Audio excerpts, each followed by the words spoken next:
ایک common seeing ہے کہ کسی بھی جنگ میں پہلی کیجویلٹی سچ کی ہوتی ہے۔ روس اور یوکرین کی جنگ پر بھی یہ بات بہت حد تک صادق آتی ہے۔ ایک ایسی جنگ جسے روس اور اس کے حامی جنگ کا نام تک دینے کو تیار نہیں، اور دوسری طرف اس جنگ میں شہری آبادیوں پر حملوں کے لیے یوکرین صدر پوٹن کو جنگی جرائم کا مرتکب قرار دینے کا مطالبہ کر رہا ہے۔ اس وقت دنیا بھر میں روس یوکرین جنگ کے حوالے سے جو معلومات گردش کر رہی ہیں وہ کتنی مصدقہ ہیں، یہ ایک بہت بڑا سوال ہے۔ اس پر ہم بات کرتے ہیں اویس سلیم سے، جو کمیونیکیشن تھیوری اینڈ ریسرچ میں ڈاکٹریٹ کی ڈگری رکھتے ہیں اور لابار یونیورسٹی میں کمیونیکیشن کے شعبے میں پڑھاتے ہیں۔ اس وقت ہمیں جوائن کر رہے ہیں ہیوسٹن سے۔ اویس، روس یوکرین جنگ کے حوالے سے جو انفارمیشن ہمیں مل رہی ہے، دنیا اس پر کتنا بھروسہ کرے؟ شکریہ اسد اللہ۔ دیکھیے، اس وقت جو انفارمیشن کا اوور لوڈ ہے ایک طرح سے دنیا میں، آپ کو روز کئی قسم کے میسیجز مل رہے ہوتے ہیں۔ عمومی طور پر لوگ دو بنیادوں پر فیصلہ کرتے ہیں کسی اس انفارمیشن کو پروسیس کرنے کا۔ ایک یہ کہ کیا وہ انفارمیشن ان کے لیے ریلیونٹ ہے، دوسرا یہ کہ اس کے بارے میں جو ان کے پرسنل لائکس اور ڈس لائکس ہیں، اس لینس کے تھرو وہ اس کو دیکھتے ہیں اور اس کو پروسیس کرتے ہیں۔ اور ریسرچ میں عمومی طور پر جو ٹرینڈ سامنے آیا ہے وہ یہ ہے کہ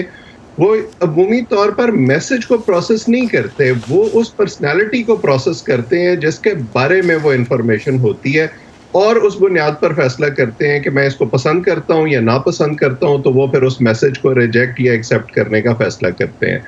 تو یہ تو سیلف بلیف کی بات ہو گئی نا، یہ تو جو بھی ایک آپ کا اپنا بلیف ہے، آپ کو جو معلومات سوٹ کرتی ہیں آپ اس پہ بلیف کرتے ہیں۔ This what you saying. میں بالکل یہی بات کر رہا ہوں، اور اسی کا نام سلیکٹیو پرسیپشن ہے کہ آپ جو سمجھنا چاہتے ہیں وہ آپ سمجھ لیتے ہیں، اتنا حصہ آپ پروسیس کر لیتے ہیں، اور باقی وہ جو کاؤنٹر ایٹیٹیوڈنل انفارمیشن ہوتی ہے جو آپ کے بلیفز کو چیلنج کرتی ہے، اس کو آپ بلاک کر دیتے ہیں، اور آپ پھر وہ سورسز ڈھونڈنا شروع ہو جاتے ہیں جو انفارچونیٹلی آج کل انٹرنیٹ اور سوشل میڈیا کے دور میں بہت آسانی سے اویلیبل ہیں، جو آپ کے ورلڈ ویو کو اور آپ کے بائسز کو سپورٹ کرتے ہیں، جیسے ہم سائیکالوجی کی زبان میں کنفرمیشن بائس کہتے ہیں۔ تو ایسے لوگ موونگ آن، مغربی میڈیا اور روسی میڈیا مختلف طبقوں کی طرف سے غلط معلومات فراہم کرنے کا الزام لگایا جاتا ہے دونوں میڈیمز پہ، اور فریقین کی جنگ جو ہم دیکھ رہے ہیں، مختلف جواز اس میں جو پیش کیے جاتے ہیں، کسی شخصیت کے بارے میں تاثر قائم جو آپ کرنا چاہتے ہیں وہ آپ کرتے ہیں، اس میں ہائبرڈ وارفیئر یا پروپیگنڈا کا کتنا عمل دخل ہوتا ہے؟ دیکھیے، پروپیگنڈا کو بطور ایک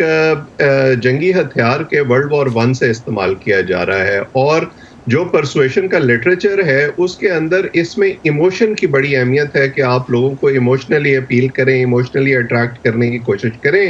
اور جو میسیجز پھر ڈیزائن کیے جاتے ہیں اس حوالے سے، وہ بنیادی طور پر 3 طرح کی ٹارگٹ آڈینس اس کی ہوتی ہے۔ پرائمری آڈینس وہ ہوتی ہے جو پہلے سے آپ کے موقف کی حمایت کر رہی ہوتی ہے، اور آپ اس حمایت کو ری انفورس کرنا چاہتے ہیں، آپ ان کو جوڑے رکھنا چاہتے ہیں آپ سے، کیونکہ جو بالکل آپ کے نظریاتی مخالف ہیں وہ تو اس کو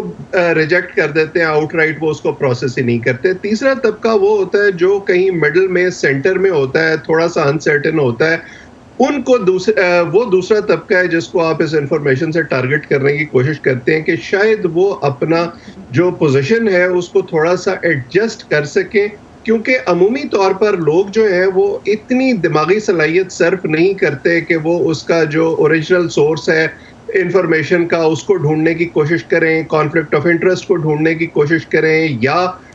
جو نیوز میکرز ہیں اس انفارمیشن کے ان کا بیک گراؤنڈ یا ان کی پوزیشن اس پر کیا رہی ہے اس کو پروسیس کرنے کی کوشش کریں۔ اس لیے ان کے دماغ میں جو ایکسیپٹنس اور ریجیکشن کا لیٹیٹیوڈ ہوتا ہے وہ اس کو استعمال کرتے ہوئے اپنے بائسز کے لینس سے اس کو فلٹر کرتے ہوئے یہ فیصلہ کر لیتے ہیں کہ مجھے اس پر یقین کرنا ہے یا نہیں۔ بس اگر ہم دونوں اس وقت جس طرح سے ہم امریکی اور مغربی مین اسٹریم میڈیا کی بات کر رہے تھے، تو اس وقت ہمیں روسی میڈیمز جو ہیں ان کی خبریں بہت کم نظر آتی ہیں نارملی، خاص طور پہ اگر ہم ویسٹ میں اور امریکہ میں بات کر رہے ہوتے ہیں۔ تو یہ جو فلٹر کر دینا ہے یا اس کو بلاک کر دینا ہے ایک سائڈ کو، یہ ہیلپ کرتا ہے کسی طرح؟ دیکھیے، جب ہم مین اسٹریم میڈیا کی بات کرتے تھے نا، تو ہم گیٹ کیپنگ میکنزمز کی بات کرتے تھے کہ کون سی انفارمیشن باہر جا رہی ہے، کن چینل سے جا رہی ہے، اور ان کو کون کنٹرول کر رہا ہے۔ اب جب سوشل میڈیا کی ہم بات کر رہے ہیں تو ریچ ضرور بڑھ گئی ہے، لیکن وہ گیٹ کیپنگ میکنزمز ابھی بھی ہیں جن کو ہم انٹرنیٹ کی زبان میں الگوریدمز کہتے ہیں۔ سو وہ الگوریدمز کس طرح سے کام کرتے ہیں، ان وسائل پر کون جو ہے وہ کنٹرول کرتا ہے, اس کی ریچ کہاں تک ہے, یہ ساری چیزیں ڈٹرمن کرتی ہیں کہ آپ کو پھر سوشل میڈیا پر یا انٹرنیٹ پر کیا نظر آ رہا ہے اور وہ کس ٹارگٹ آڈینس تک پہنچ رہا ہے. بہت بہت شکریہ اویس سلیم آپ کا ہم سے بات کرنے کا اس حوالے سے, جو اس وقت ایک انفارمیشن وار پہ ہم بات کر رہے تھے, خاص طور پہ کہ کریڈیبل انفارمیشن ہمیں کہاں سے مل سکتی ہے.